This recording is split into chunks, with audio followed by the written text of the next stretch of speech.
Alright, Shalom. First and foremost, I would like to give all praise and glory unto Yahawah Bahashem, YAHAWASHI Bahashem, Makakwadash, and double honors unto the apostles and the elders of GMS who rule well, teach well, being great examples towards younger brothers. And peace and blessings and salutation to the whole flake out there pushing his word and truth and in sincerity across the four winds in the name of Yahawah Bahashem, YAHAWASHI Bahashem, Makakwadash. Pushing to get up out of here. Shalom to the hopeful elect, the believers, the listeners whom have came back to the obedience of the scriptures through faith in YAHAWASHI. Alright, and what I want to get into this morning with this lesson, dealing with the Prince of Peace, Yahawashi. Okay? Because it's through Yahawashi, that all wars will be stopped in the planet Earth. Okay, this last world war is a war to end all wars.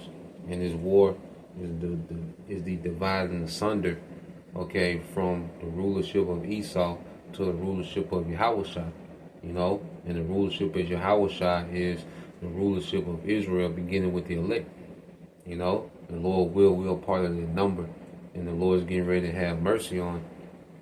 We're part of the number whom the Lord is getting ready to have mercy on these latter days, because prophecy is a build-up to the Prince of Peace, Yahawashi, okay, which the nation of Israel, the elect of the nation of Israel is going to be at peace. We're going to be changed. We're going to have those new bodies, to where we're going to be perfected. Because one thing that's going to have our mind at ease, we'll never sin again. Like, we can't even imagine, how that would feel to never sin again, to never be displeasing to our power. Imagine the feeling that's going to be on us, man, knowing that everything that we're doing is pleasing our power. Because we get little spurts of it now, when we do things that's pleasing to our power, it's a great feeling. And the Lord shows that he's pleased with what we're doing, which gives us incentives, to continue on and please our power more. Okay? So imagine, not being able to sin, okay, against the Lord. Imagine just that alone, the peace. And then not having to think about death. What type of peace is that going to put on us? Not even have to think about death. Okay? Not have to try to get your house in order because you're getting old, your health is waning, and you got grandchildren, great-grandchildren, to see you get old. No, we're going to always be in our prime forever, man. So just that alone and much more that we can't even fathom in this body, because the Lord has, it's an eternal blessing, which means it's just going to be a continuation of the Lord's goodness forever, man. Okay, the earth is going to be at peace, all right, because right now the earth is under the rulership, okay, of a man that's at war with life. Earth is a living soul, and this man, he's at war with life. Esau was anti-life, and his rulership, okay, is an assault on creation, okay, and that's why when you go here, let's read this, Isaiah 48:22. It says, "There is no peace, said the Lord, unto the wicked." So there's no peace unto the wicked. Okay? Esau is the wicked, and the reason there's no peace because he's wicked. Okay? He's anti-life. He loves war. He loves dysfunction, confusion, chaos. Alright? So he can never have peace, man. And Esau was created to take peace from the earth. And see, now what's getting ready to happen, alright, is the Lord is getting ready to bring evil times to Esau. Because Esau gets a kick out of bringing evil to the world. But now the Lord is going to bring evil to Esau and remove this man from power, which is bad times. Okay? And what's going to be that bad time? Is this war. Okay? Because this war is going to go way beyond what Esau wants it to go. And it's going to remove him from power. Okay? And it's going to destroy America. You see? So when you go to, and then not only is it going to remove him from power, but it's going to usher in a new government in which he's going to be in captivity to the government of Israel, man. The throne of David. All these heathens are going to be captives to the throne of David. Okay? When you go to Isaiah 9:5, now when you read it says, "For every battle of the warrior is with confused noise and garments rolled in blood, but this shall be with burning and fuel of fire." Now it's speaking of this third world war. okay, which is going to be different from any other war that's ever been fought, you know, because up until this point, you know, ground troops played a major part in war, and even go to the ancient world, you know, it was just, you know, it was a very chaotic, you know, war was very chaotic because, you know, you will have, you know, all these different men just going at it, mostly hand-to-hand combat. Okay, now as war has evolved, you know, these nations have evolved in weaponry. Okay, but it required, you know, a lot of ground troops. Okay, but in this war, what you're gonna have ground troops that's gonna play a part. All right, but the deciding factor of this war is gonna be this nuclear holocaust, man. Okay, that's what's gonna take this war beyond any other war that's ever been fought. It's gonna be a nuclear holocaust, man. Okay, well, America's gonna be destroyed. And YAHAWASHI, he's gonna be the one that's gonna put an end to the war. That's why when you read Isaiah 9:5, it speaks about war. But then you go into Isaiah 9:6, it says, "For unto us a child is born." You see that? And you have to make the connection. This child is YAHAWASHI. Okay? And through this child, okay, that was born through the lineage of Judah, all right, through the lineage of David, well, this child is coming to put an end to all wars forever. You see, this child was born with a mighty purpose. Okay, so this war is going to be fought with fuel and with burning the fuel of fire. Okay, this war is going to go nuclear. You see, well, it's going to be this child that was born, okay, that's going to put an end to the war, because he's coming back as a power. He's not a child anymore. He's a power now. You see, he's at the right hand of the Heavenly Father. You see, so Isaiah 9:6 said, "For unto us a child is born, unto us a son is given, and the government shall be upon his shoulder," which means he's the head of the government. So the responsibility, the most of the responsibility of the government is on his shoulder. Okay, and it says, "And his name shall be called Wonderful Counselor, the Mighty Power, the Everlasting Father, the Prince of Peace." Okay, the Prince of Peace, man. You know, these are all titles that describe YAHAWASHI.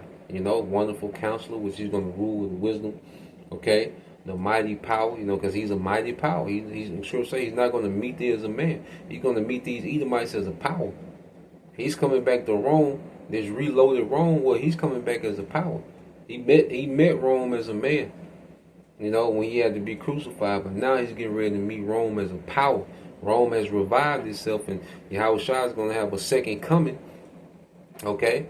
And it's going to meet, all right, you Edomites, okay, as a power, all right? The everlasting Father, and you go into, you know, because he's not the Father, okay, for that Trinity madness that they'll push, but a Father, because even when you speak about a king is likened to the Father of the realm, you know, because he protects and provides for the realm, okay? Just like a father would protect and provide for his household, well, when you're a king, you're like a father to the realm.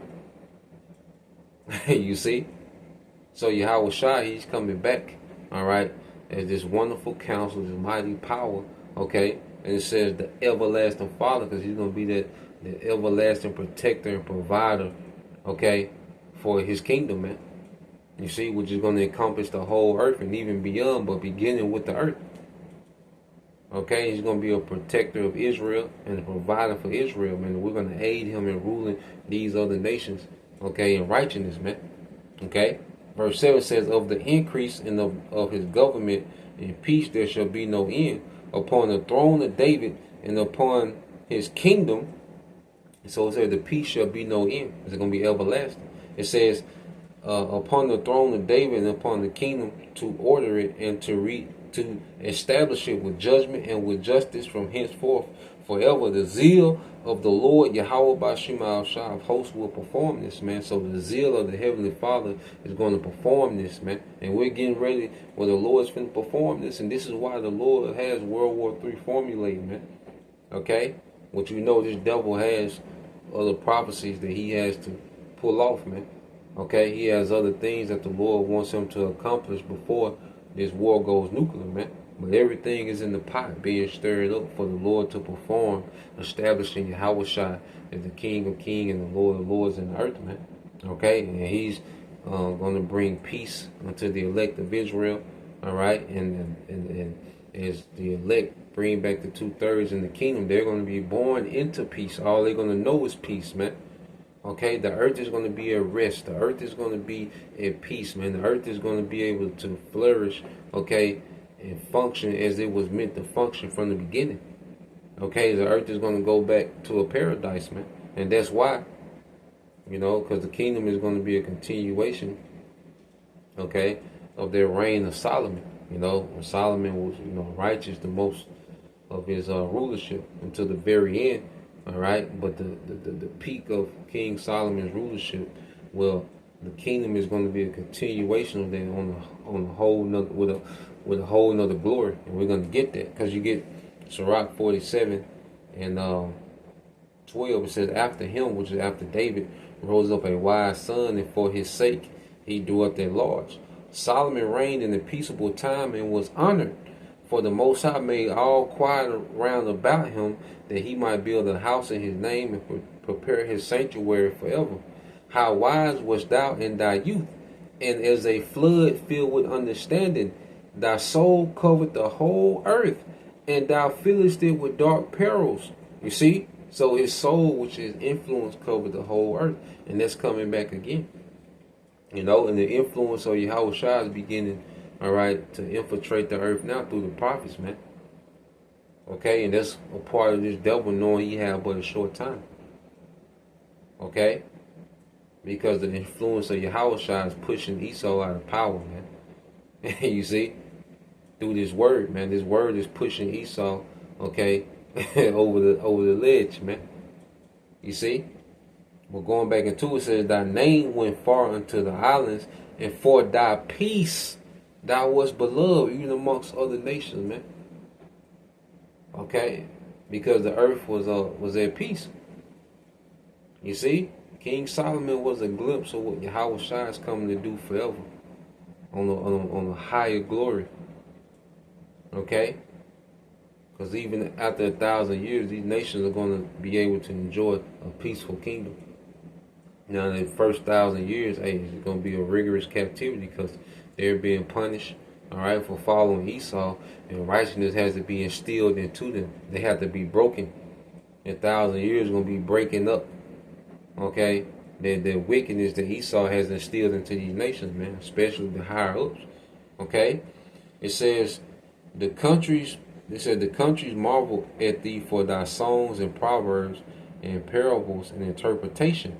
By the name of the Lord power, which is called the Lord YAHAWASHI, power of Israel, thou didst gather gold as 10, and didst multiply silver as lead. The economy was great. We had abundance. We didn't have to deal with war. Scripture tell you how the children of Israel were many during the reign of King Solomon, drinking and being married. Every man under his own fig. Everybody had their own substance, man.